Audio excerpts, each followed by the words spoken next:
사실 공공성이라고 하는 이야기를 너무 우리가 많이 들어가지고 무엇이든지 공공성이라고 얘기하는 경우가 많은데요. 특히 공공 자체를 공공성이라고 얘기하는 오류가 많이 있는데 저는 그건 아니라고 보고, 한나 아렌트라든가 위리겐 하버마스가 얘기했던 공공성의 개념에 대해서 좀 얘기를 해보려고 하는데요.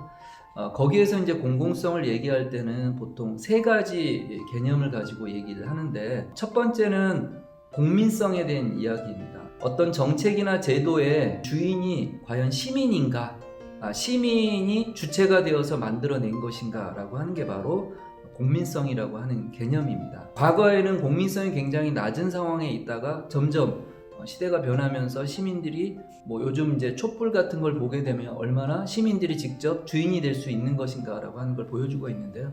바로 그 부분이 국민성이라고 하는 개념입니다. 국민성은 어떤 수기적인 어떤 과정, 수기적 국민성을 가장 높은 수준의 국민성이라고 얘기하고요. 두 번째는 공익성에 대한 개념인데요.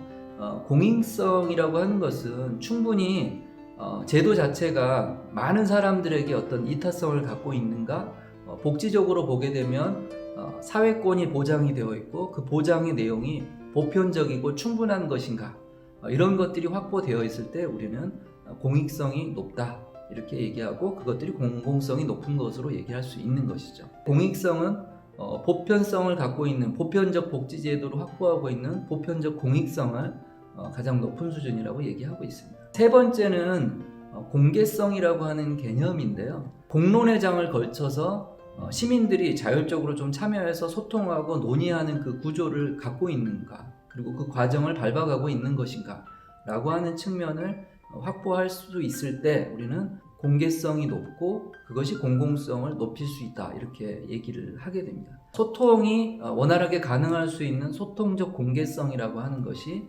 가장 높은 수준의 공공성을 확보하고 있는 수준이라고 얘기하고 있습니다. 공공성이라고 하는 개념이 단순히 공공이 만든 제도 자체가 공공성을 확보하고 있는 게 아니고, 이런 국민성이라든가 공익성, 공개성, 즉 시민들의 어떤 자율적인 참여와 주인이 되는 것들, 그리고 보편적인 복지제도가 확보되어 있어서 사회권을 보장할 수 있는가, 이런 부분이 바로 공공성 강화와 관련된 중요한 개념들이라고 얘기할 수 있습니다.